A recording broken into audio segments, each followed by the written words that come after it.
Get your ears wrapped around the Golden State Media Concepts Basketball Podcast. All the scoop you need to know, from college basketball to the NBA and even March Madness. News of your rising stars, topics on and off the hardwood. This is the Golden State Media Concepts Basketball Podcast.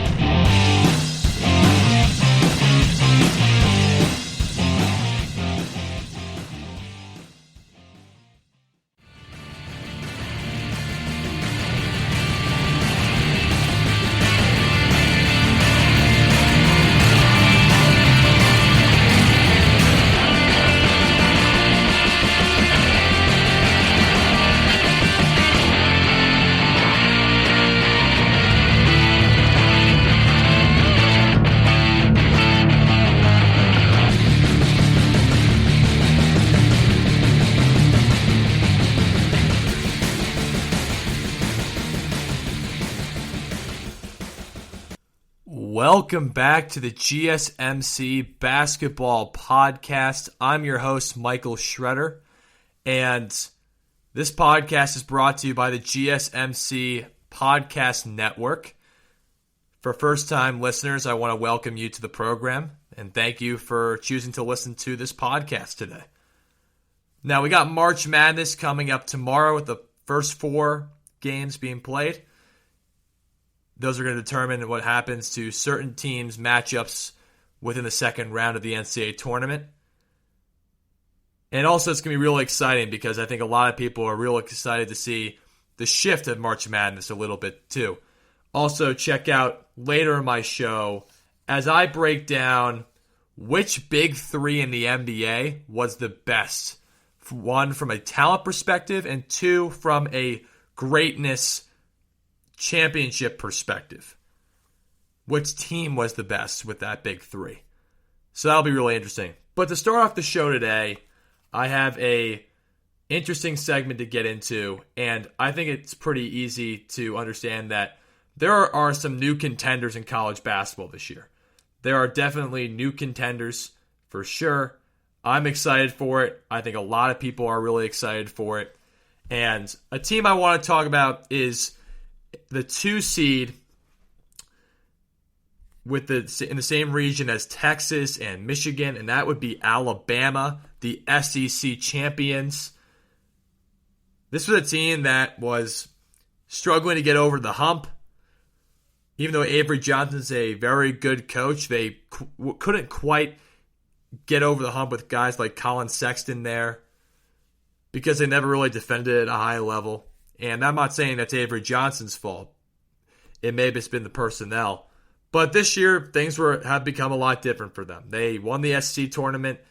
They are a 2 seed. They've made the NCAA tournament again. And they have guys like Nate Oates, who has now brought his success from Buffalo and actually integrated that correctly into Alabama. He's got the guys bought into his system. And really, it has paid off in major ways. Let's talk a little bit about who Nate Oates is. Well, Nate Oates was a math professor that became college basketball coach based on his understanding of analytics. And for people that don't understand basketball as easily or are new to the podcast, analytics have taken over the NBA and college circles. Analytics basically talk about stats, where guys shoot the best percentages from, where the offense runs best, the defensive strategies based on numbers. So everything's based off of statistics rather than maybe the eye test as it has been in previous years. So when I'm talking about analytics, that's what I'm referring to. So Nate Oates is a guy who gave a lot of analytics out and was really good at getting into understanding kind of how analytics can apply to a successful team. So he went to Buffalo, struggled his first 2 years trying to integrate his culture in there because he's a fiery coach that likes to play fast and likes to mix up different defenses.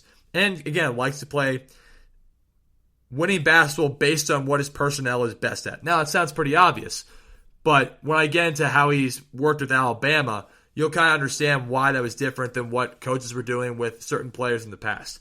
So at Buffalo, after the first 2 years being a little bit tougher, he eventually kind of figured out the code. And he got them to the NCAA tournament where they beat DeAndre Ayton in 5th seed Arizona. And that was a huge win. No one expected that to happen. And Nate Oates, again, fiery, very confident coach in his team, basically made the remarks of basically how they dominated Arizona and they weren't ready for Buffalo. Because Buffalo played really fast. They shot a lot of threes. They were tough. All kind of stuff that Nate Oates represents. Then the second year, they got to the second round again. Lost to Texas Tech in 2019, which was the last NCAA tournament that had been played because 2020 was canceled due to the coronavirus. And Texas Tech, for people who don't remember that, was the runner-up in the NCAA final against Virginia. So Texas Tech had an incredible team that year. So Buffalo was a very, very good team that year as well. But let's talk about what I think he's brought to Alabama, because I think Alabama's been a team that's had a lot of talent, but hasn't always quite put together. There's been a lot of trouble with chemistry in the past. You know, they had guys like Colin Sexton a few years ago. Colin Sexton was a one-man band, and they had the talent to be better, but they didn't always put it together. So let's talk a little bit about generally what he's brought to this team. Well, he's brought a swag, he's brought a confidence that has allowed Alabama to feel more freer on the court. What do I mean by that? Well, I mean that basically when you look at a guy like Nate Oates and when you watch him coach, because I encourage you guys to watch Alabama play. They play against Iona. And what he's brought to the table is the fact that there's a confidence that he gives to the guys in his team to go out there and play freely. There's structure, but there's also a sense of swag. He has a lot of confidence in his players. He has a lot of confidence in his coaching ability, and he has a lot of confidence in the analytics that he's going to be successful. So he has a lot of confidence to go out there and win games. And he doesn't care if you like it. He doesn't care if you like him. And he was one of the guys that was very adamant about having this season this year and having these players have an opportunity to play. Let's also look at the fact that the defense for Alabama, which has been a struggling thing for them in the past, is around 69 to 70 points per game that they're allowing other teams to score. That's a lot better than it has been in the past. It's actually a pretty good defensive job, and that's because guys have bought in.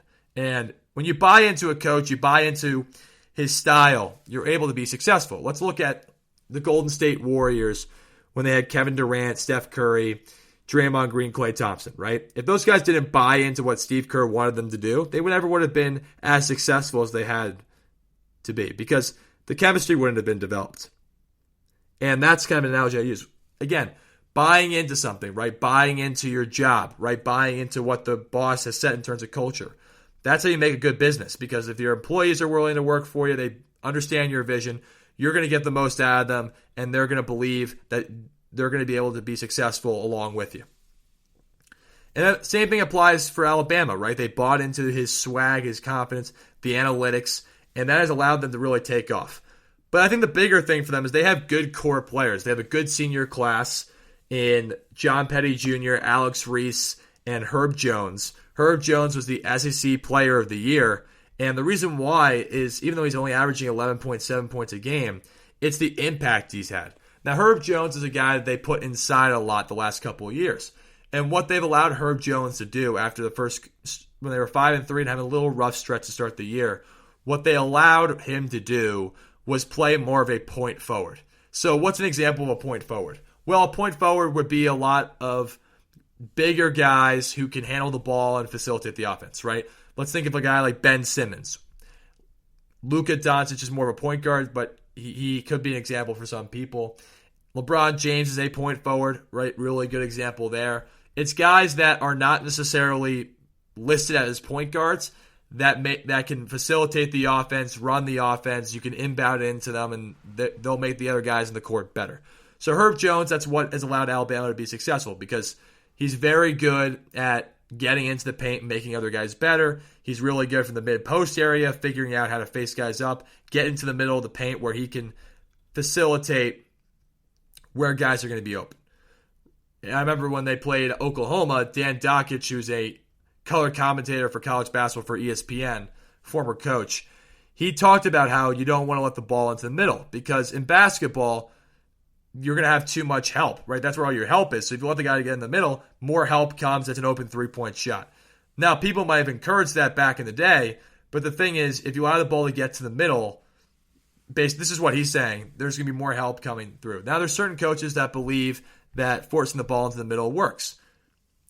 But in Alabama's case, Herb Jones is the guy that gets into the middle a lot, sucks the defense in, and kicks out the three-point shooters. So that philosophy works in different areas, right? It depends where the ball is on the floor. It depends on who it is.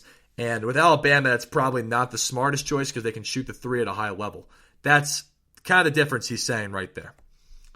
Now, they also have guys like Jaden Shackelford, who's been excellent, right? He leads the team in assists. He also is leading the team in scoring. And I think that all comes down to the fact that he's letting these guys play freely, right? Look at like Javon Quinley, right? I think I'll get to him in a minute. But these guys are playing at a freer level, and they also have structure where they can, run plays if things break down. John Petty's averaging 12.4 points a game. He's had some explosive games. Again, they have a lot of talent. They have all the guys in the court can shoot the three, get to the basket, defend, pass, right? And allowing Herb Jones to facilitate the offense has actually really allowed guys like Javon Quinley, Jaden Shackelford, John Petty Jr. to succeed because they've gotten easier shots. But let's talk about Javon Quinley, because Javon Quinley has been a guy that was under a lot of scrutiny when he was in high school because everyone expected him to be this great player at Villanova, and it didn't pan out that way because the way Javon Quinley plays did not fit the Villanova system. Villanova is very structured, run all these fundamental kind of offenses, ball movement, not as much isolation, right? Everything is controlled, and that's why they're super successful, because they get a lot of guys who fit that correctly, and they buy in, and it works.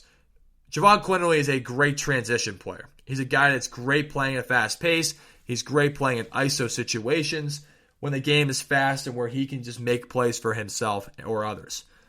Now, Nate Oates has given him that ability, and before I get into that, let's talk about where Javon Quinley came from in the sense that people have an understanding of how highly talented he actually was. So he went to Hudson Catholic in Jersey City, New Jersey, where they were a top 5 team in New Jersey. They, from a talent standpoint, could have been the best team in New Jersey. It didn't pan out that way, but they were an excellent team. He was a McDonald's All-American, and he was ranked as a top 30 player in the country. Again, he was a highly touted talent coming out of high school. And what Nate Oates has allowed him to do, and the reason why Alabama is dangerous in this sense, is that he comes off the bench, Javon Quinley, and basically what he did in his first year where he had to redshirt and take the year off was that he worked on his jump shot, right? That's something he really struggled on at Villanova, and he worked on that tirelessly. He got stronger. He continued to refine his already good ball handling skills and finishing. And what you saw is an immediate impact because Nate Oates gave him the freedom to play fast, to attack, to play in ISO situations. As a result, people don't realize this, but it actually panned out in the right way because what happened was Javon Quinley had a great start to the year. He was averaging around 12 points a game. Middle stretch, he was coming back from an injury, and he struggled a little bit. And basically, what Nate Oates said is, he basically put Javon Quinley on the bench, but allowed him to be that spark plug off the bench. Gave him a lot of freedom and a lot of opportunity to just be himself. Right? Javon Quinley is an excellent open floor guard because he's quick, he's got great ball handling skills, and he's got good footwork to be able to finish around the rim. And so as a result of that, he's averaging 12.7 points a game this year, which is second on the team in scoring. He was the SEC tournament MVP. And so people sitting there saying, how did this happen? Well, it's pretty obvious. It's the culture that Nate Oates set. And the reason why Alabama is so dangerous is, like I said, they have 5 guys averaging around 9 points a game, right? The lowest guy I'm saying is averaging around 9 points a game. But they have 4 guys who can legitimately score 15 to 20 points. And that's scary because they play at a fast pace. They come at you. They're tough kids. And this is what college basketball is all about, right? It's about matchups. And this team's a tough matchup team because Alex Reese can stretch the court. He's also physical inside. Herb Jones is a tough matchup because who are you going to put on him, right? Are you going to put a 4-man on him? He's too quick. Or are you going to put a smaller guard on him because he's just going to post him up and either make the right passing decision or he's going to try and take the guy in the post and score. He's very good going both ways in terms of going to his left hand and right hand in the post. So when I look at Alabama overall, here's the things I think that make them really good. They have high-quality wins this year. They've beaten Arkansas, who's a 3 seed, LSU, who's a 8 seed in the NCAA tournament, and they also beat Tennessee. Now, people are looking at the SEC and say it was down. No, it was better this year. The SEC actually had a really good conference this year, very competitive. Just because Kentucky was not that good this year didn't mean the conference itself wasn't good. It was actually probably better this way because it actually worked out that different teams got in the NCAA tournament. LSU is one of the more exceptional offensive teams we've seen. Tennessee is a great defensive team. Arkansas is a good mixture of both. And for Alabama to overcome those wins and be able to win those games shows a lot of how high quality wins they got, and it also shows the transformation of this program. And also, look, they've had to overcome challenges in big games, right? Tennessee in the SEC semifinals, they were down and came back and won. Because they have toughness, because they have guys who can score, because when they have to get stops, they can. And they believe in their coach. LSU is the same situation in the SEC championship game. They had an up and down game. They were down. And then Herb Jones gets a layup to take the lead. And the thing with Alabama, the reason why they're scary and why a lot of people like them is because offensively they're very talented. And defensively they've gotten better this year where they actually look like a legit defensive team. And in college basketball, that's what it always comes down to. Can you defend, and do you have guys you can give the ball to that can score? Do you have a good team culture? Well, they check the boxes in those areas. I think the fact is, like I said before, Nate Oates has these guys bought in. They love Nate Oates.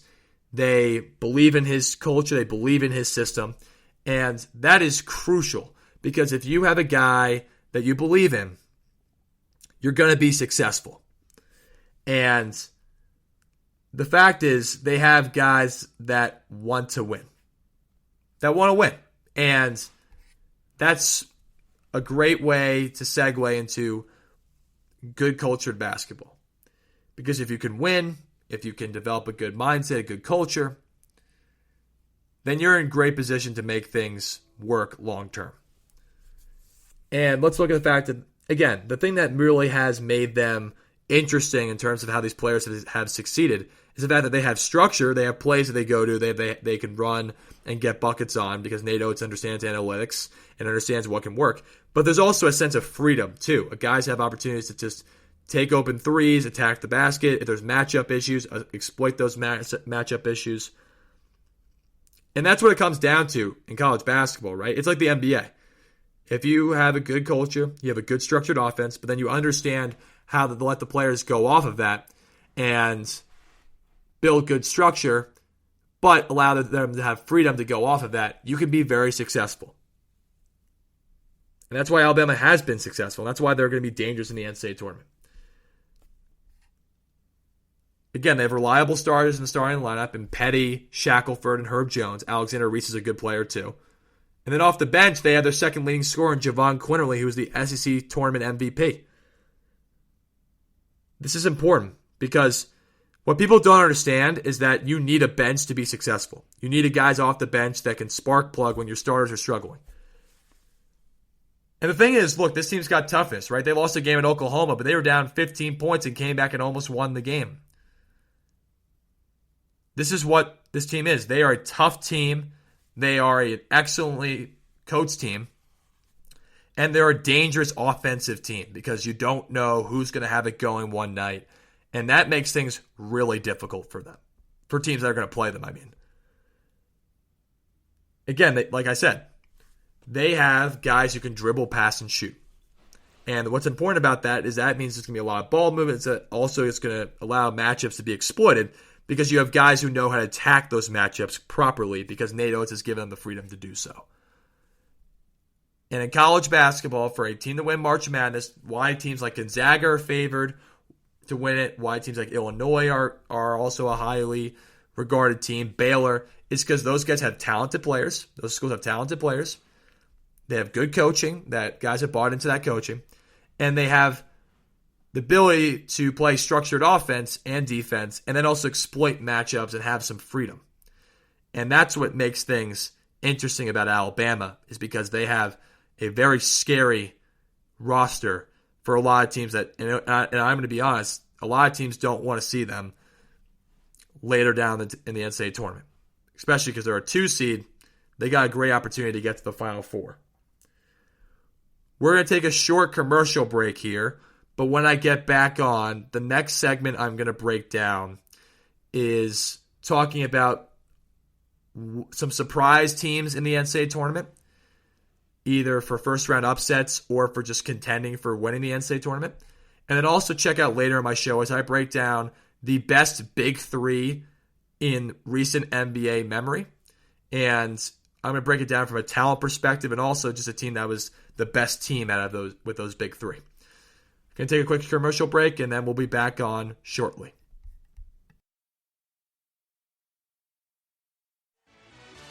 Are you looking for the very best NFL and college football podcast? Then check out the GSMC Football Podcast. Get the latest football news both on and off the field. From the NFL Draft to trades to the rumor mill to the NFL Combines, they got you covered. That's GSMCpodcast.com/football-podcast. Get updates on college rivalries, game day insights, and much, much more. It's football talk the way you want it. This show eats, sleeps, and breathes football. Don't forget to like them on Facebook and follow them on Twitter. Visit GSMCpodcast.com for more info.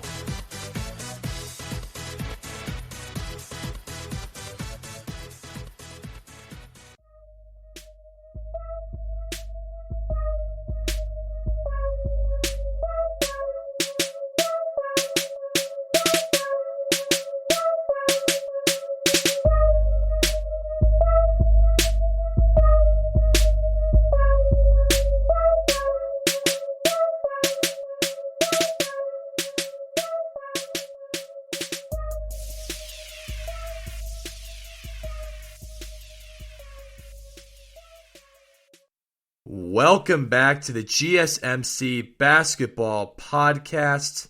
I'm your host, Michael Schroeder, and on my last segment, I talked about the Alabama Crimson Tide being a major Final Four contender in the NCAA tournament based on what a lot of experts think. I broke down why they think that, why Alabama is such a dangerous team, and the important things going forward for people to understand about that team, because they're not just a football school anymore.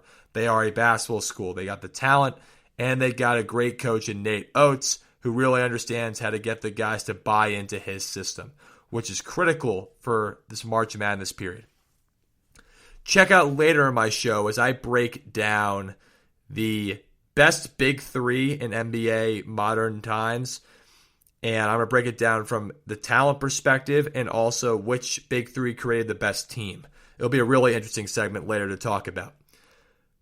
But I think on this segment, I break down the obvious, which is the fun part of March Madness, which is which sleepers are going to be causing teams to be worried about what's going to happen in the NCAA tournament, which first-round upsets are going to happen based on these certain teams. And I think that this part is very important for people to understand. Because if you're going to break down sleepers, you got to understand what sleepers exactly I'm talking about. So I'm breaking this down into two parts, right? The sleepers who I think can get to a Sweet 16 Elite 8. And then I'm going to talk about like first round upsets, because people like to hear both. I think people also don't understand how good certain teams are, and that the seeding doesn't always reflect how good a team actually is. So again, let's talk about the first team I think is a major sleeper, and they come from the Pac-12. That's USC. University of Southern California. They're a 6th seed in the NCAA tournament, and I think they're a major player. I think that I have them as a definite sleeper. A lot of people actually have them either going to Sweet 16 or Elite 8. And the reason being is they have a lot of talent, and Evan Mobley leads that. He was the Pac-12 freshman and player of the year. He averages a little over 16 points a game and about 9 rebounds and 3 blocks a game, which is tops in the country. And the thing with them is that Evan Mobley's had 2 26-point games recently. So he's starting to be really aggressive. He's starting to assert himself. And the guards are doing a good job of taking care of the basketball. More so than they were at the beginning, because that is a problem with them. But the reason why they are a sleeper is because of who they're playing matchup-wise. Kansas would be a team that people see them beating, is because Kansas has one big in David McCormick, who's been very improved over the season. He's had some great games, but he has had some inconsistencies as well. And as a result of that, they think guys like Isaiah Mobley and especially Evan Mobley will create a lot of problems because USC has the biggest front court in the entire country. Think about that, right? People look at the small ball being so important, and look at small ball, get to shoot a lot of threes. USC has had success by having mobile, athletic bigs that create a huge front line and dominate the glass and are athletic enough and mobile enough to handle the basketball, shoot jumpers, post up, attack the rim, you name it. And that's a credit to the coaching staff of USC. And that's going to help big time because let's look at Kansas, right? Kansas has a lot of really talented guards, but Kansas is a little bit more down than they had been in previous years. Kansas is also coming off COVID issues that prevented them from getting a chance to play in the Big 12 semifinal game against Texas and allowing Texas to go to the Big 12 championship game, which, as a result, allowed Texas to win the Big 12 championship game. And the reason why USC is really going to be a tough challenge for Kansas is because of all that adversity and the fact that USC has been battle-tested. USC has Evan Mobley, who's dominating players, and Evan Mobley is going to be a top 3 draft pick. I've talked about him before. He's got a lot of upside, and he's also really skilled and very talented. So the thing is, I look at that, then Isaiah Mobley is very talented as well. I think the fact is, the thing with USC that really I think is going to be interesting is, well, when I look at them, right? When I look at what they possess, they have a big lineup, right? And the thing with them is they have guys who definitely you look at and say, okay, these guys are going to be tough to go by, right? They're going to be tough matchups. And, I'm just looking at their statistics now, right? You got Evan Mobley, who's averaging 16.8 points a game. Taj Eddy, who's averaging 13.7 points a game. Drew Peterson, who's averaging 9.9. Then you got Isaiah Mobley. You got Isaiah White. Again, these guys are big time, right? You got a redshirt senior. Again, it's going to come down to guard play for them. But what I think they possess, though, Drew Peterson's a guard at 6'8", right? That brings some size in the perimeter, which for Kansas, that would be a problem because Kansas's guards are big, but that helps them out, right? And then you got Isaiah Mobley, who's 6'10", and then Evan Mobley, who's 7 feet tall. And that would allow them to definitely progress to being a Sweet 16 team. And some people think they could beat Iowa because Iowa has Luka Garza, who's the Big 10 Player of the Year, a top 5 scorer in college basketball, and people think the National Player of the Year. He's excellent in the post, and that's really where he dominates people. But people think with the size of USC that they could potentially beat Iowa because Luka Garza has struggled against bigger teams. Let's look at teams like North Carolina, Illinois, Michigan. But he struggled against those teams because they had guys that were strong enough to defend him. Evan Mobley and Isaiah Mobley are both athletic enough. Well, Evan Mobley especially is athletic enough to stop him, but he's too skinny. So the Iowa matchup I look at and say, I think USC is a sleeper. I think if Evan Mobley can dominate the way he's been playing and with their front line, they can be really difficult to go against. So they are definitely a sleeper.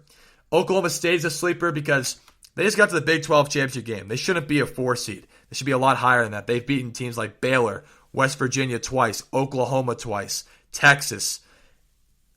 And they have Cade Cunningham, right? And the thing is, Cade Cunningham was the Big 12 Freshman of the Year, the Big 12 Player of the Year. He just came off a 29-point game in the Big 12 Championship game. He can take over games. He's going to be the number 1 draft pick. And the thing is, they have a small ball that works, but they do have a post president, Caleb Boone. Avery Anderson's a fantastic player. And they do run and gun, and they do it as well as almost any team in the country. And they're a team that's resilient, and they're a team that's played in a really tough conference. So a team that could definitely challenge Illinois, definitely in their bracket, is Oklahoma State because of the battle testing and the fact that Cade Cunningham can overcome and can dominate in big moments. The third team is Texas Tech. Texas Tech is, I think, a pretty obvious choice for a lot of people to beat Arkansas. And the reason why people are looking at it that way is because Texas Tech has a great star in Mac McClung, who averages a little under 16 points a game. And they also have guys that can make things really dangerous. And when I look at Texas Tech, right, they have a bunch of 10-point scores, but they also have a fantastic defense. And their supporting cast consists of Santos Silva, Terrence Shannon Jr., Kevin McCullough, and Kyler Edwards to mix with Mac McClung. And the fact is, they're great defensively. They're one of the best defensive teams in the country. So against teams that like to score a lot, they're going to be able to control the pace the way they want to. And they've been able to do that for a lot of the way this season. And that's why Texas Tech is they beat Texas, and they've beaten other teams along the way in the Big 12. And they're just a good team. And they're going to be a tough out for anyone because of how good their defense is. And the fact that Mac McClung, when he gets hot, can be a really dangerous player for a lot of teams. And that's why people think Texas Tech could be a sleeper. And that's why I think they could be a sleeper. But let's look at LSU, right? LSU has been a team that struggled last year a little bit after losing Naz Reid. And this year they stepped up. They got a great recruit in Cam Thomas, who's a top 5 scorer in the nation, averaging a little over 22 points a game. They got Trendon Watford, who's averaging 16.7 points a game, Javonte Smart at 15.1, and Darius Day at 11.7. So they have 4 guys in their starting lineup who average 11 points or more, and they're one of the most explosive offensive teams in the country. And their big problem has been defense, but they started to play better defense of late. And the fact is, they got to the SEC championship game by beating Arkansas, who's a very explosive offensive and defensive team. And if Cam Thomas or those other guys get hot, it's going to be really tough. A lot of people think that this team could scare Michigan, and that's because of how good their offense is, right? They're a really dangerous 8th seed because they can score the ball and they're defending better, but they have guys who you can give the ball to and they can get a bucket. Cam Thomas is one of the most highly effective scorers. And I don't mean affected by great field goal percentage because he didn't shoot a good field goal percentage, but he's got an array of moves that he can do on the perimeter that make things very difficult for this team going forward. And then when I look at guys like Darius Day, he can stretch the court and make things really difficult for your defense. Trendon Watford can take you in the post, he can take you from the perimeter, and he can score from all 3 levels. And Javonte Smart's a very efficient passer, but he's also a guy that can take over games. He's a very good shooter. He can get to the rim. He plays at a fast pace. And the thing is, a lot of teams don't want to play up and down. So the thing is, this is where the advantage for LSU comes in, is because since they love to play up and down under Coach Will Wade, they are going to be a very difficult out for a lot of teams. Now, that's teams that could potentially get to like a Sweet 16, Elite 8, past second round kind of teams, right? More like NCAA championship contenders. Now I'm going to break it over to sleepers who would be first round upsets, right? Teams that are potential upset bids and why people think that these teams are going to be successful. Now, I'm looking at teams like Georgetown, right? Georgetown just won 4 straight. They won. Javon Blair at 15.8 points a game. Wahab averages 12.5 points a game. And then you got Jamarco Pickett, who averages 12.3 points a game, and he's a guy that can shoot the 3, shoot the mid-range, and he's like a good 6'9" 4-man. And the thing with Georgetown is they play inside out, right? They get into Wahab, and then Blair can shoot 3s, and their team is pesky, right? They're tough, right? They just came over a great run, right, where they blew out Creighton in the Big East Tournament Championship game. And they're doing it by being vintage Georgetown, playing through the big men, being physical, defending guys, not turning the ball over, which has been a big issue for them most of the year. Why they were out of the NCAA tournament before they started the Big East tournament, and why they were the eighth seed also in the Big East. And they're going to be a really tough game for Colorado because they're going to get into Colorado. They're going to be physical. And again, Wahab has really improved over the year, and he's really supported Pickett and Blair effectively because they can throw it inside to him, and he's a tough guard. And also, again, they shoot a good percentage from the free throw line. As a team, they shoot 75%, which was second in the Big East Conference this year, and that's a credit to coaching. Now, everyone wants to criticize Patrick Ewing, but he did get this team to get ready to play and win a Big East tournament. So they're going to be a tough out, regardless of what people think. They are going to be a big upset contender for Colorado because of the fact that just their success, they're trending in the right direction, and that's kind of where the things go. When you look at upsets, that's kind of generally how things go. And Georgetown, just in the way they've been playing, that's how some teams think and why people think that they're going to be a first-round upset. Now, the next team I want to break down that could be a first-round upset, and this will be over Virginia, is Ohio. And people have this because Virginia's coming off a COVID situation. Virginia has been very inconsistent all year, and Ohio can play very fast. They've averaged the most offensive possessions in the country. And people look at that and say, look at how well they've been playing recently. They have guys who can take over games in Jason Preston. They bought into their coach. They have been playing really well in the last 10 games. They just won their conference tournament. Virginia is coming off COVID protocols that prevented them from winning the ACC tournament. So we're going to see how their chemistry looks after that situation, who's healthy, who's not. That's why Ohio is going to be a tough out for Virginia, and that's why people think it that way, just because Ohio has explosive scorers. They're a good team. They played teams like Illinois really tough this year, and Virginia's coming off COVID protocol, which you never know what a team's going to be like outside of that situation or off that situation, for lack of a better word, and that is the whole situation with Ohio. Now let's look at Winthrop. Winthrop's a team that people think could beat Villanova, and the reason they believe that is a couple reasons. Their talent is interesting, and Villanova does not have their star player in Colin Gillespie, and they've lost 2 straight games without Colin Gillespie in the lineup. And for people who don't know who Colin Gillespie was, he was a guy who averaged 14 points a game and was a top 5 candidate for the Bob Cousy Award, which credits the nation's best point guards. So the guy was an unbelievable player, and that was a big loss for Villanova.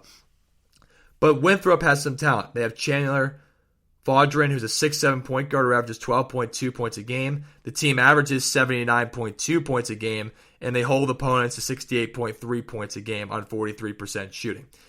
They have Adonis Arms, who can score. He's averaging about 10 points a game. They also defend and have been playing good basketball recently. And that always comes down to the tournament, is who's playing better basketball, who has a system that could be a challenge for the team they're playing against, right? It's matchups, how well you're playing the last couple games, and it all boils down to that. That's why things are very difficult for a lot of teams when they go against these lower seeds. And that's why these teams are sleepers, right? And do I know if these teams are going to win? No, I don't know that, right? But I'm saying that people think that a team like Winthrop is a scary team because of the way they play and the fact that Villanova is depleted in terms of having a guy they can go to get a bucket outside of Jeremiah Robinson Earl. And what I mean like that is like a leader, right? They don't have a leader right now without Colin Gillespie, and that's affected the way they played recently. And that's really kind of the situation there. Now, there's people who definitely think Villanova is going to win that game. But again, this is just about looking at potential sleepers, potential first-round upsets, why these teams could be in that whole mold, right? And that's why what these experts are saying. And again, Winthrop's an interesting opponent. Now, let's look at Rutgers, right? Rutgers is a team that people think that could beat Clemson. And the reason why is because they've been battle-tested. They've beaten teams like Illinois, and they've beaten teams like Maryland. And Ron Harper, Jacob Young, and Miles Johnson provide different values, but they are valuable players, right? Ron Harper is averaging a little under 16 points a game this year, and his big thing is if he's consistently shooting the ball at a high level, this team has a good chance to win that game. Clemson's been very inconsistent this year. They don't really have a consistent go-to guy, and Jacob Young's a guy who can play fast, plays good defense. Rutgers does play excellent defense, and Rutgers is a team that has guys who are gritty, tough, and they've been battle tested. The ACC was not that great this year compared to the Big Ten. So the Big Ten is going to allow Rutgers to have a good chance to win this game. Now, we don't know if they're going to win the game. We don't know how their offense is going to be, right? But this is why I'm looking at a potential sleeper, right? This is a potential sleeper because people are not really looking at Rutgers that seriously. And I think that they are a team that people should look at seriously just because of who they played this year and the talent they possess, right? They were a top 15 team at one point this season. And they had a really rough middle patch, but then at the end of the season started playing much better basketball again. And you have to have consistency because Clemson could be really good one day, but again, in the NCAA tournament, you always need consistency.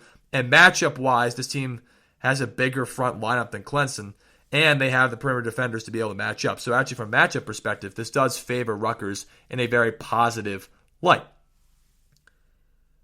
The last sleeper for first-round upsets would be Michigan State. And they play UCLA tomorrow in the first four matchup. And the first four basically means the last four teams that made the NCAA tournament have to play kind of a play-in game in order to get into the official NCAA tournament. And Michigan State plays UCLA, which will be a really fun game between head coaches Tom Izzo and Mick Cronin. And there's going to be talent at both ends, but Michigan State people think are going to win that game. I think UCLA is also very talented and can totally win that game too.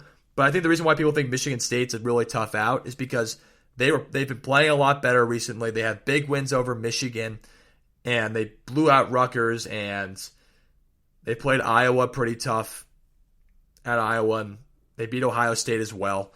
So they have some marquee wins, and they played much better toward the end of the year. And they have guys like Aaron Henry, who's really stepped up as a star of this team. Rocket Watts has been playing a lot more as he's had more freedom to operate into what he's good at. And the big thing is the Big Ten is one of the top two conferences in NCAA basketball this year, arguably, and that is why people think they could potentially beat BYU, who doesn't have a whole lot of marquee wins and has played in the West Coast Conference, where the only good team they played against was Gonzaga. And since Michigan State's battle tested, they're looking at, a team that's trending in the right direction, a team that's battle tested, they know how to win big games. Tom Izzo's been here before, and that's generally how they look at it. And that's why people think Michigan State could be a good matchup. Now, these teams could all lose, and the reason why I mention these teams is because when I read through this, I'm looking at teams that are trending in the right direction and that are against teams that they match up well with. And that's why people think these teams specifically could do well. I think that those games are all going to be great games, and I think it's just great to have March Madness back with us, right? That's kind of the whole general gist. And I think with college basketball, with upsets, right, you're going to have upsets in the first round that you don't expect. And these teams are teams that could definitely upset their opponents. But I also think people need to understand that the NCAA basketball is very unpredictable. And it comes down to just coaching, matchups, how well a team's playing going into that game, and how well they're willing to execute in difficult situations. Because these games are going to be close. These games are going to be interesting to watch. And we'll see how things progress going forward. We're going to take a quick commercial break here. And when I come back, we'll talk about LeBron James and the Lakers and LeBron's push for the MVP. And later on, I'll be breaking down which big three is the best in the NBA in the modern age. See you guys shortly. Tired of searching the vast jungle of podcasts? Now listen close and hear this out. There's a podcast network that covers just about everything that you've been searching. The Golden State Media Concepts Podcast Network is here. Nothing less than a podcast bliss with endless hours of podcast coverage.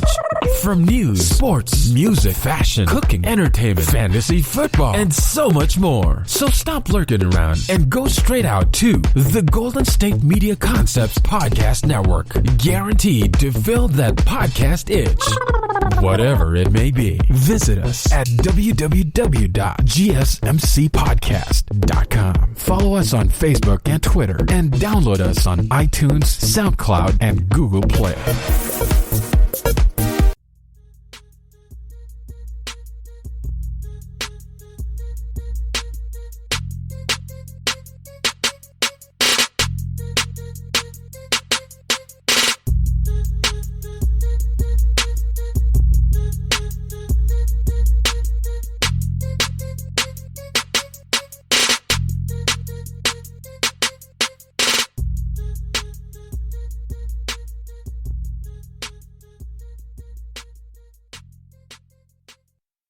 Welcome back to the GSMC Basketball Podcast, brought to you by the GSMC Podcast Network.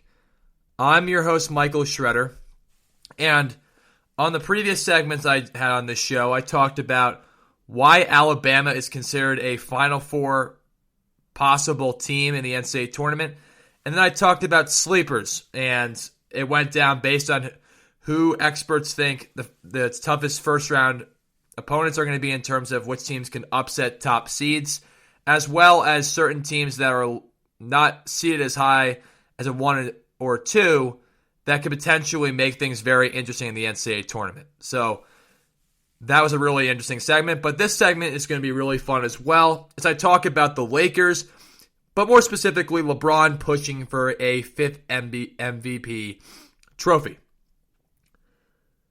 Now the Lakers have won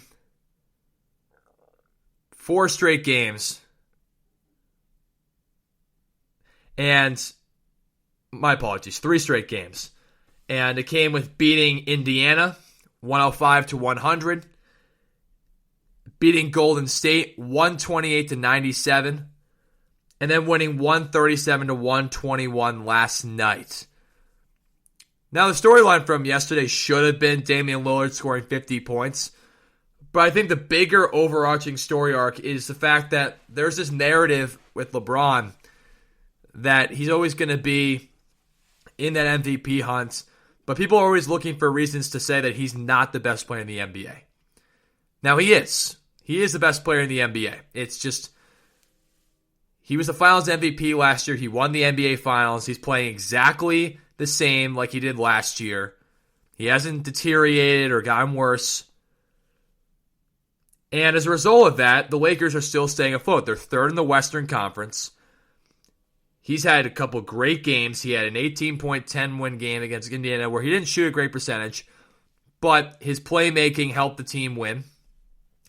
Golden State, he had a 22-point triple-double. And then last night against Minnesota, he has a 25-point triple-double. And it's interesting to look at all this stuff because people look at LeBron James and they're saying, well, why does he deserve to be the MVP this year? Joel Embiid is better than him. Well, number one, Joel Embiid is not better than LeBron. He might be better during the regular season than LeBron this year because his statistics are better and his team's record is better when he's there. But durability does play a huge factor. It does. LeBron's still playing a lot of minutes. He's top 3 in his own conference in minutes, and I think top 10 overall in the league in minutes. And at age 36 in your 18th season, it's not easy to be able to log all those minutes while you're also playmaking for everyone, scoring, being statistically the best perimeter defender in the league. Guys shoot the worst field goal percentage against LeBron. Even though that's not necessarily LeBron guarding the best players, he has the best individual win shares in the entire NBA in terms of defensive win shares. So, like I think I've explained this before to people when I broke down the MVP candidates previously on one of my previous podcast shows for GSMC. But the thing I like to break down a little bit is why individual win shares are so important for LeBron. And defensively, that is important because the Lakers are the number 1 defense in the NBA in terms of defensive efficiency, which takes all your statistics into account on the defensive end. So win shares are your individual impact towards winning. So defensively, that's your defensive impact toward winning. So obviously, if you have good defensive win shares, high defensive win shares, you're impacting winning in a very positive way based on your defense. And this year, LeBron James has done that. He has impacted winning. He has done what he set out to do when Anthony Davis challenged him, which was play great defense. He should be first team all defensive this year based on the way he's playing defense this year. And I think that the thing is, too, is that's a great case for his MVP.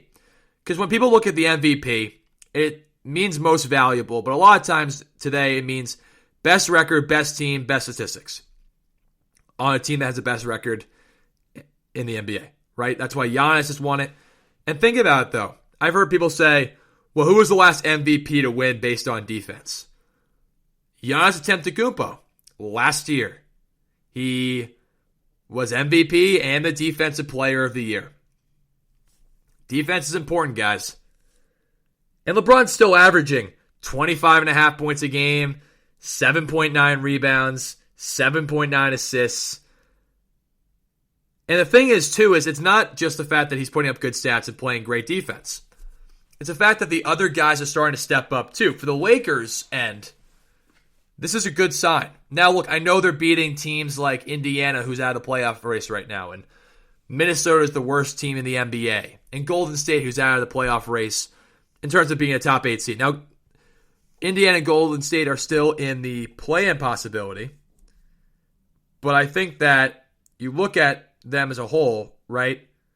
There's a great opportunity for the Lakers to continue to build on this until Anthony Davis gets back, which won't be for a while. And the Lakers are playing teams like Charlotte and the Hawks recently. Well, I mean recently, I mean in their next games. And what's important about that for people to understand is that the Lakers have a great opportunity to win those games, inch up to maybe overtaking Phoenix as the second seed because they play Phoenix soon, as they're basically the same amount of gains behind Utah in the standings in terms of gains behind, even though the records are slightly different. And I think for LeBron, this is a great chance to boost his MVP race case.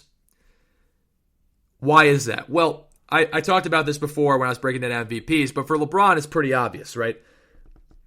He's getting guys like Montrezl Harrell better. Montrezl Harrell has had 18 plus in his last 3 games.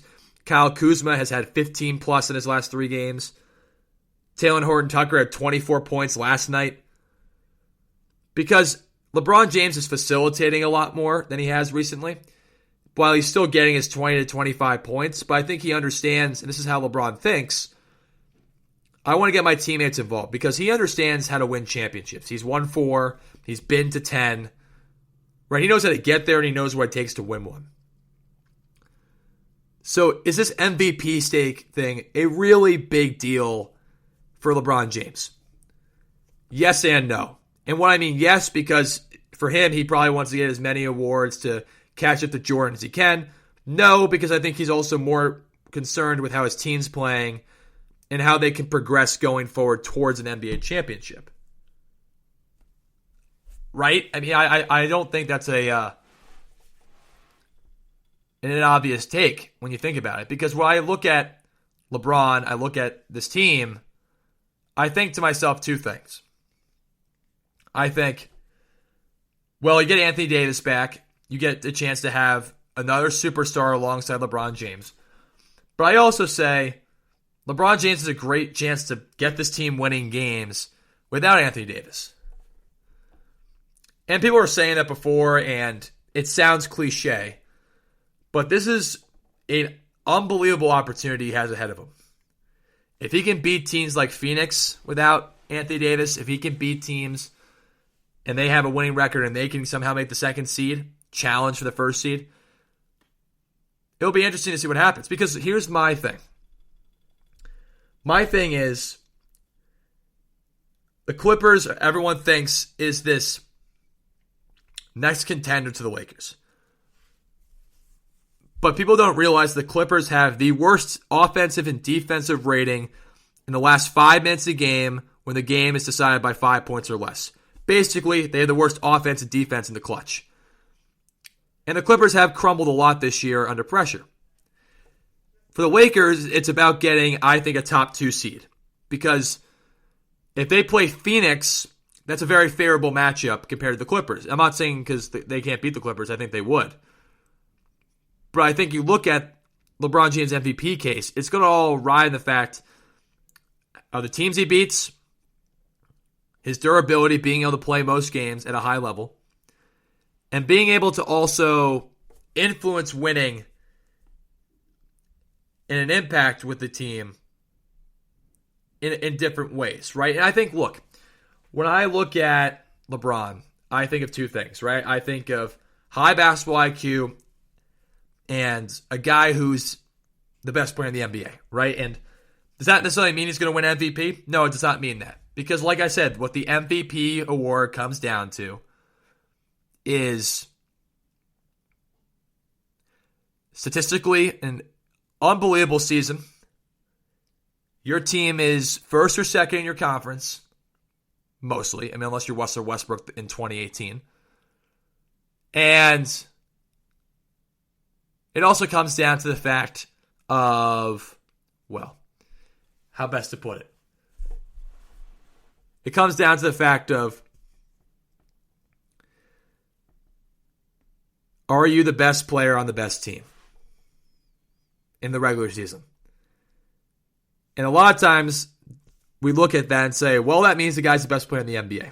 No, it doesn't. No, it does not. And the reason why it does not determine that is because, well, Giannis was the MVP last year. He lost the second round of the playoffs in 5 games, where they actually won a game without him there. And LeBron James won the NBA championship. Now, is Giannis an unbelievable player? Oh, yeah, absolutely. But in the regular season, you play against a bunch of bad NBA teams. Now, obviously, those players are unbelievable, but their records are not very good. So you are able to inflate your stats very heavily. The reason why Joel Embiid's been so amazing this year and why I think he's still the MVP frontrunner is because he's been doing this against good teams. He's been playing well consistently. His thing, the reason why LeBron might have an advantage, is durability. If Embiid's out longer than 2 weeks, then things might be a little bit more dicey. But I think in terms of also looking at the fact that LeBron, everyone says he needs to control his minutes. Okay. Here's the thing I'm going to say about that. The last couple of games, he's only played 30 minutes. Right? If they play bad teams, he'll be able to control his minutes. And LeBron's mindset is not about controlling his minutes. LeBron's mindset is about pacing the minutes he plays and playing them effectively. It's just a pretty obvious thing. And a lot of people don't get that because they sit there and say, well, does LeBron James really not want to control his minutes? No, LeBron paces himself. He makes sure you look at the first and third quarters of games, and you look at the fourth quarter of every game, and the second quarter. It depends. LeBron comes out a lot of times with a facilitator role, pacing himself. Puts himself on the worst guy on the other team, pacing himself. And LeBron's done that less recently, but it's also like he's older, right? He has to pick and choose when he can put his energy into things, especially because he's demanding a lot of minutes. It's not saying LeBron is taking plays off or any of that. It's saying, though, that LeBron James, in his MVP case, is going to hit into the fact that he's a great defender this year. His team's going to have a good record. He plays a lot of games, and he wins games without Anthony Davis. Because LeBron James is still the best player in the world, and there's no disputing that. And also the fact, look, they're playing an easier schedule, right? People might take that against him, but that's only going to boost his MVP stock because if they continue to win games and Embiid is still hurt and Harden and KD, for example, let's look at Harden, right? I've talked about this before. The reason why Harden is not better than LeBron in terms of the MVP rating is because Harden plays with 2 other superstars when KD gets back. And Harden also had that 9 games in Houston, which everyone seems to forget about, where he was terrible. It was like it was the worst statistical season he had with Houston in those 9 games. And they were horrible. It's not because of his off-the-court antics. It was because of the way he played on the court. He was playing horrible. Played really bad. He had a couple of great games to start off, and then he just really regressed after that period of time. And then guys like Jokic just don't play defense at a high level. So you can't put him over LeBron because, again, most valuable has to pertain to both ends of the court. Embiid's a great defender. Embiid's a great offensive player. The big thing with Embiid is, 1, the Sixers keeping the number 1 seed, and 2, can he stay healthy? And I think for LeBron, right, he has to continue to win games, continue to play a lot of games, and play at a high level. Because if he does that, he's only going to boost that MVP stock more. Again, does this really matter, though, right? Because think about it. awards are always cool to have and stuff like that, but if you're a champion, do you really care about the awards? I think, yes, you do. Look at Jordan. He cared about losing the MVP to Karl Malone and Charles Barkley. He beat them in the NBA Finals. But I think LeBron's ultimate goal is to win a championship. And look, I don't know what he's obviously thinking at the moment. I think the MVP does matter to him. I would think it would matter to any great player. Build your legacy, have 5 MVPs. Again, it would make a lot of sense. But I think he also wants to win his 5th championship as much or more than winning an MVP. Because champions understand that individual awards are important, but team success and greatness through team success is the most important thing in building a legacy. And LeBron's legacy is already pretty much cemented. He's one of the top 5 greatest players of all time, in my opinion. Possibly, I actually have him in my top 3 with Jordan and Kareem above him. But the thing is, it comes down to the fact is, can he continue to build his team better? Can they continue to win games? Can he stay healthy and stay durable? And is he going to give you at least 20 to 28 points a night with 8 rebounds and 8 to 10 assists? I think that's possible for a lot of games. Especially if they're not going to be playing a tougher schedule in these next couple of games. Now in April, they play a pretty difficult schedule. They play the Clippers.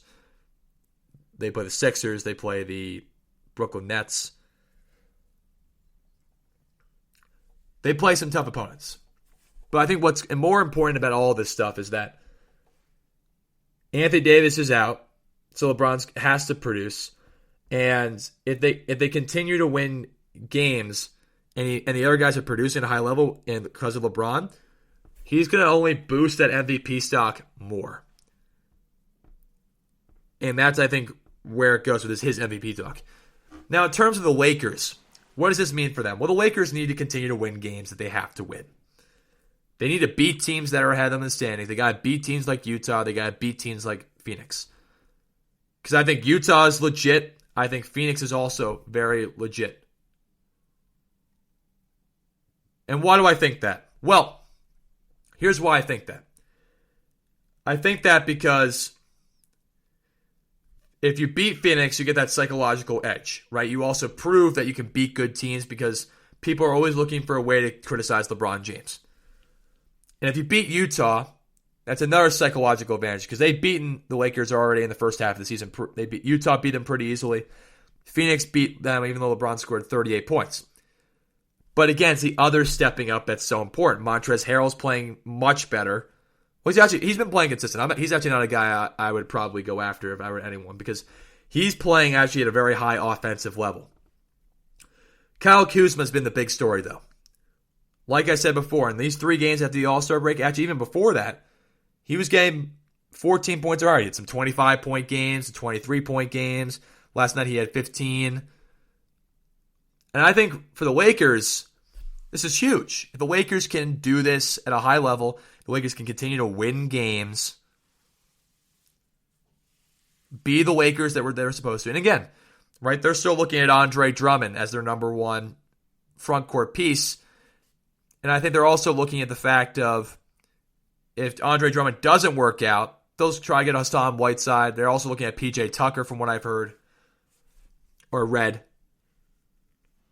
And based on what I read and heard from different sports stuff I've seen, PJ Tucker I think would be a good fit for the Lakers in terms of bringing a tough glue guy who can hit threes.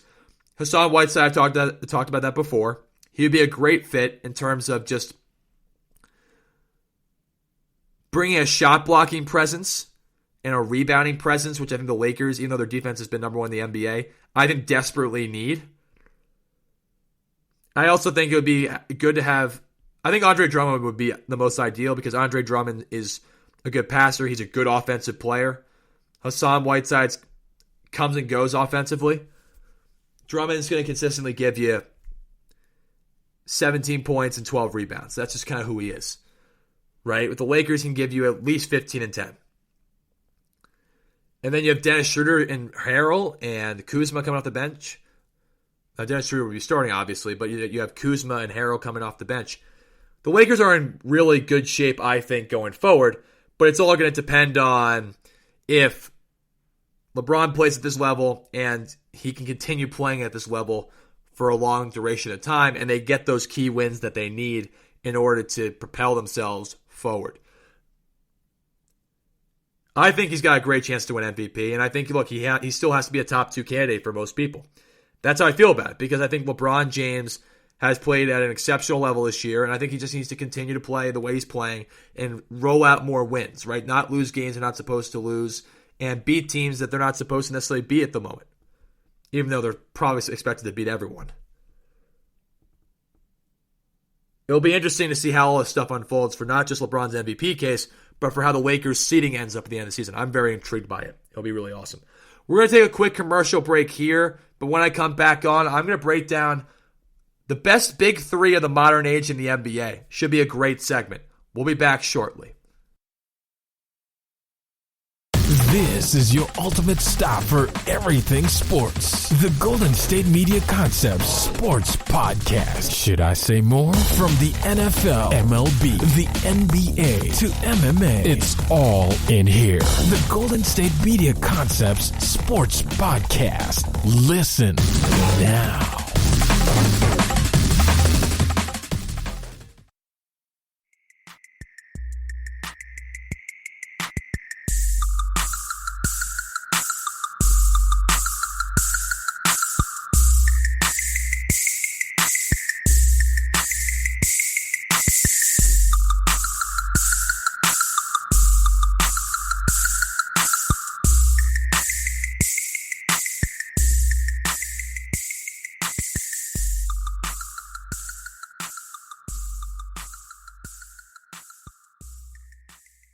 Welcome back to the GSMC Basketball Podcast, brought to you by the GSMC Podcast Network. I'm your host, Michael Schroeder, and on my previous segment, I talked about the Lakers' need for greater success like they're having right now, and what this does to LeBron's MVP case, because I think it's just interesting to talk about how these whole MVP things unfold and why this award is really based just on the regular season and why it doesn't define who the best player in the NBA is. But now, I'm excited for this segment. This is going to be a really fun segment because people like to debate what teams are better, what talent's better, and it's always fun to debate it because it's always fun to kind of see where these arguments come from. When I think of great teams, I think of great teams that had a few key things to it, few key characteristics. Good coaching, star talent, and good role players. Good coaching will allow you to have a good offensive defensive scheme. The great star players will get you over the top and make big plays when they need you to. And the role players are guys who can step up when the star players need them to in order to win games, right? But I want to talk about the big threes that have occurred in this recent age, right? I'm talking about the Boston Celtics with Paul Pierce, Ray Allen, and Kevin Garnett. I'm talking about the Miami Big Three with LeBron James, Chris Bosh, and Dwayne Wade. And I'm going to be talking also about the Golden State Warriors, the Cleveland Cavaliers. You could glump in there, but I'm not really going to include them because they only won one championship and went to a lot. But Miami, Boston, the Golden State Dynasty, and Brooklyn. Now you can glump, you can put in Cleveland Cavaliers also, which actually I'll touch base on them a little bit too.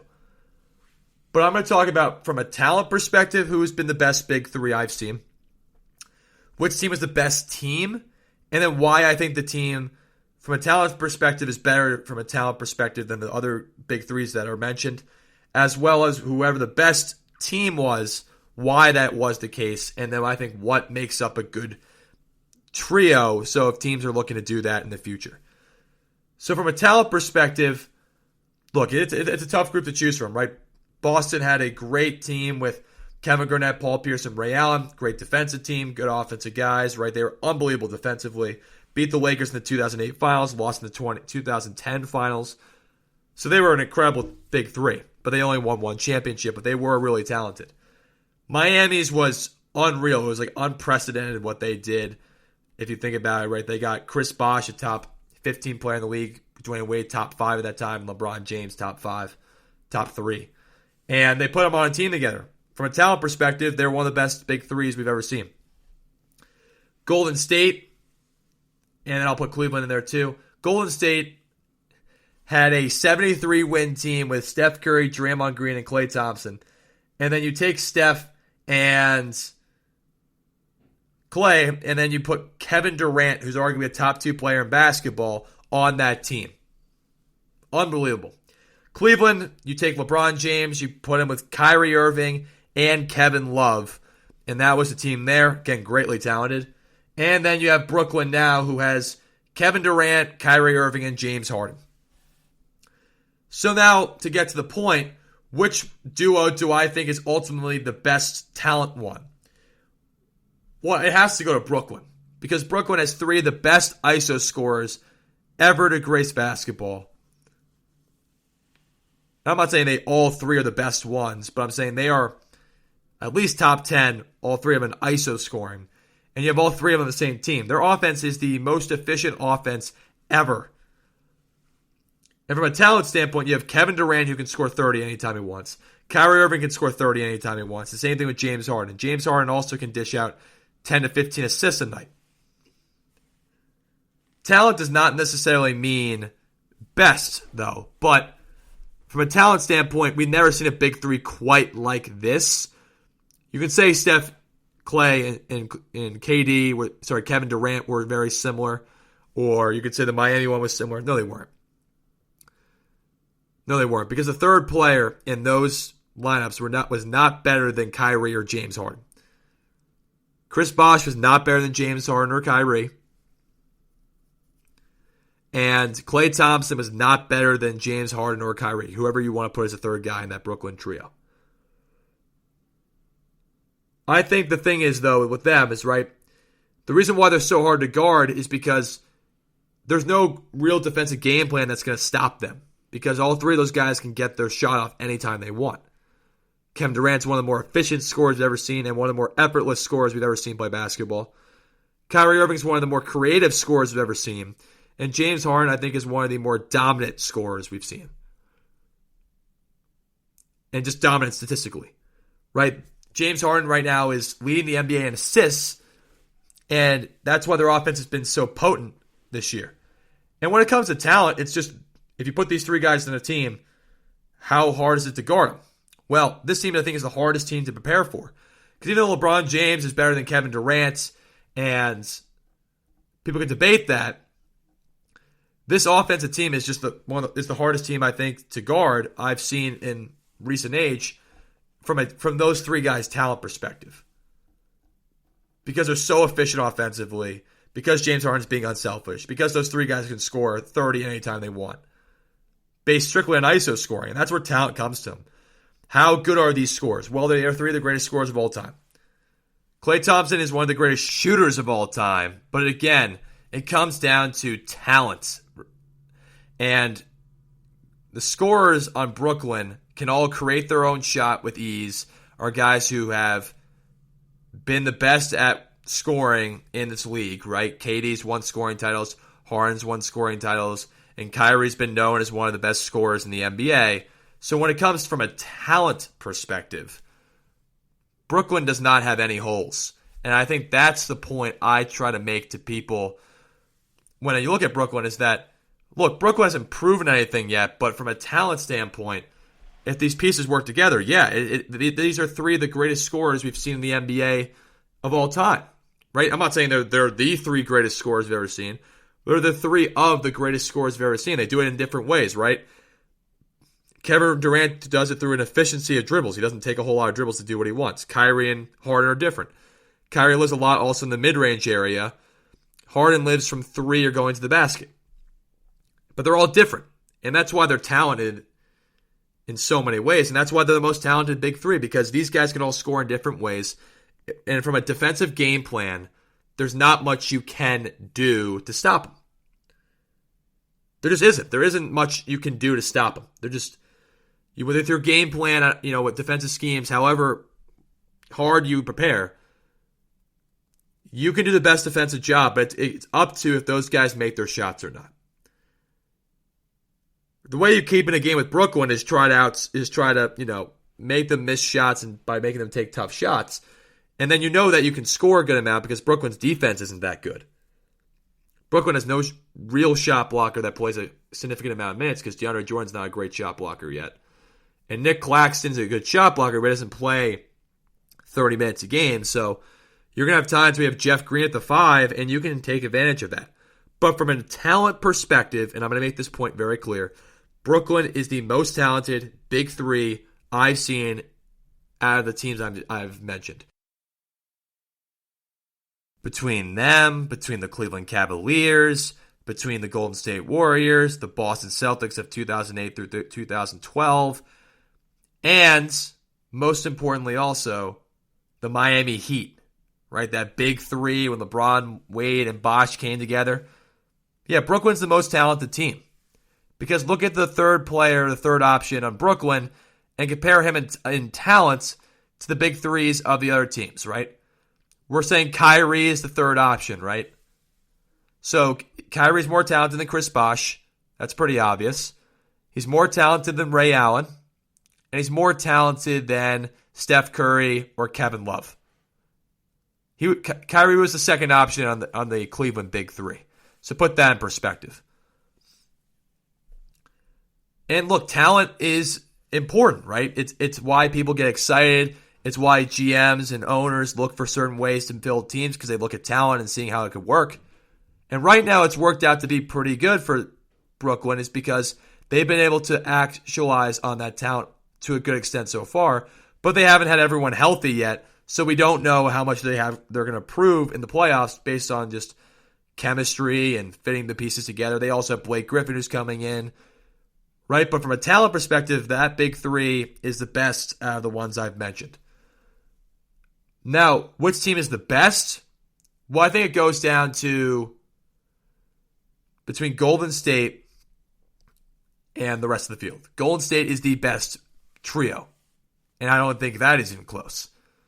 When they were fully healthy, they easily won 2 finals. They beat the Cleveland Big Three in 5 games, and then they beat LeBron and Kevin Love and a bunch of role players in a 4-game sweep. It's pretty obvious to say that team is definitely the best. And why were they the best? It wasn't just that, right? It wasn't how easily they won the finals, because Brooklyn could do that. It's because they were efficient on both ends of the court. It's because they bought into Steve Kerr's teams. What was it? Well, it was a mixture of a bunch of things, to be honest with you. It's the fact that Steph Curry was willing to sacrifice a little bit of his load to Kevin Durant, allow Kevin Durant to be the best player on the team. Klay Thompson was willing to sacrifice, get 20 points, and just be a catch-and-shoot 3-point shooter. And Steph Curry was still very good, but he wasn't the number one option on this team. And as a result of that, what's interesting about all this is that they still made it work, right? They had great ball movement. Kevin Durant was still excellent there. So was Steph, so was Klay, and Draymond was able to facilitate the offense very well. And the thing is, when they didn't have any major collapses or major chemistry flaws, they were able to get it done because they bought into what Steve Kerr wanted them to do on offense and defense, which was move the ball, efficient shots, a lot of three-pointers, and then let Durant work a little bit. Like if Durant had a mismatch, Durant's so good in the ice situations, they let him work and get his buckets. But I think the important thing to realize for everyone is that this team was the best because they easily won the NBA Finals they were in, won. They had a great defense that was top 10 or top 5 in both the years that Durant was there. Durant's defense was the best of his career during that period of time. And the fact is they didn't have any major collapses, and they purely just dominated everyone they played. It's just true. Now people are going to look at the 2019 finals and say, well, they lost the finals. They did not have their full squad healthy. Kevin Durant played 11 minutes of one game and tore his Achilles. Klay Thompson tore his ACL in Game 6 when they were making a comeback and probably would have won that game. And Steph Curry had to play Game 3 by himself. And there's no thing about that, right? And they still had a chance to win Game 6. It's interesting because people are gonna look at it and say, well, Brooklyn can be better. Well, Brooklyn hasn't proven anything yet. Brooklyn has not been to the playoffs. Brooklyn hasn't won an NBA championship. They haven't won back-to-back championships. and they haven't dominated the league in the playoffs. Now they've dominated the regular season, but they're not quite dominating the postseason yet. They haven't been to that period of time. So I can't put them over Golden State because they haven't proven anything. If they lose in the second round, they're going to be out of the playoffs. And they won't have a chance to win the championship. So the thing is, we don't know with Brooklyn yet what they're going to be able to do. And that's my point. It's just that's why Golden State's better, is because Golden State, than Brooklyn at least, because Golden State has proven it and they've won championships and they dominated it while doing that. The reason they're better than Miami is because Miami had a major collapse in 2011. It's when LeBron wasn't quite LeBron James yet. It's when Miami did not understand how to attack zones, how to use their shooters properly, how LeBron and D Wade and Chris Bosh could figure out how to play well with each other. And I think the big thing, too, is what people don't realize is that the Warriors never had a major collapse like that. They never had a major collapse. Right? Both finals they were in, when they were fully healthy, they easily won. They easily beat Cleveland. And that's the point I'm trying to make, is that Miami had a great run, right? They had a great 4 years. I thought it was a successful 4 years, even though they were 2-2 in the finals.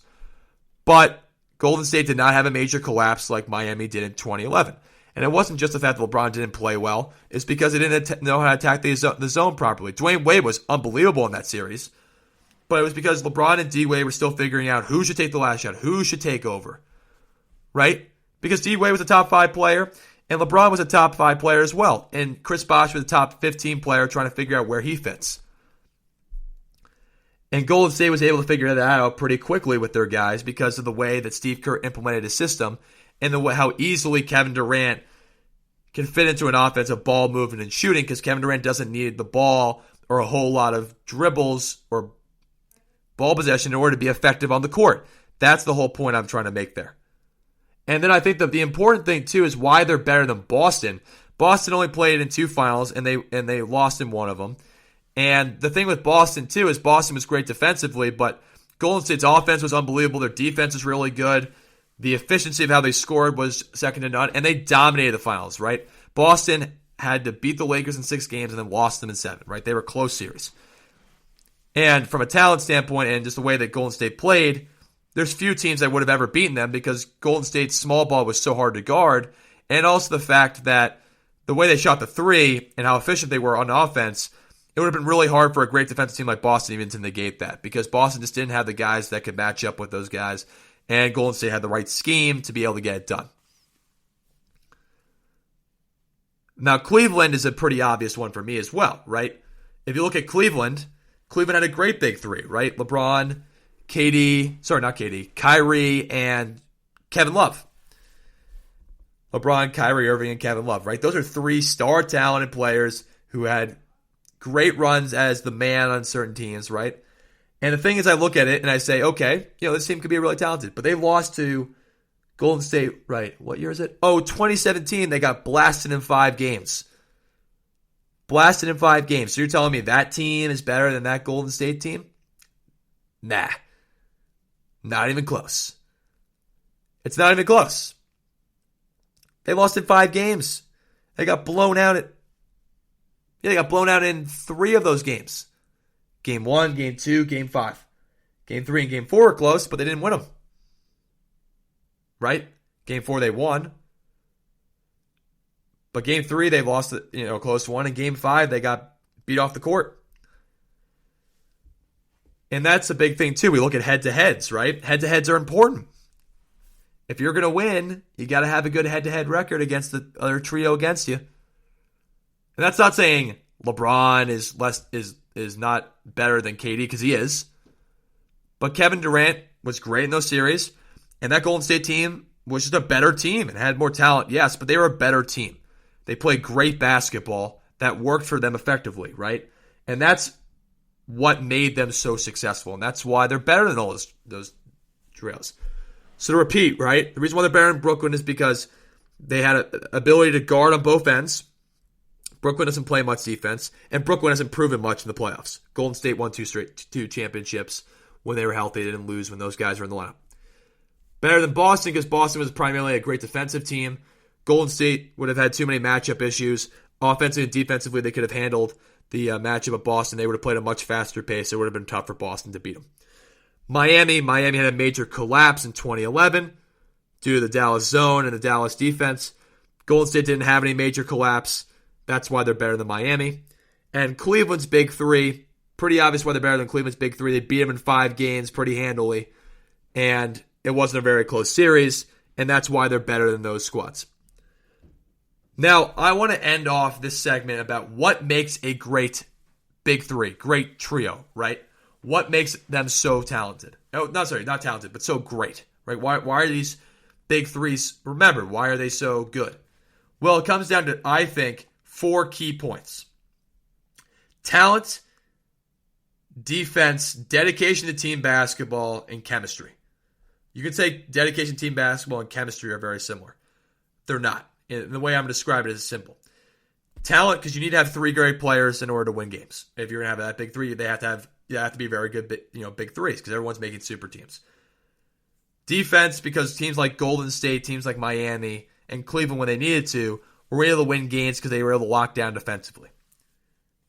Team basketball, because if you don't know how to integrate your role players properly, if you're not buying into team and it's I before we, you're not going to win many games because you're going to be about the star players going to be about themselves rather than helping the team succeed. And you look at Golden State, they were able to buy their role players in. Miami, same thing. Cleveland, same thing. Boston, same thing.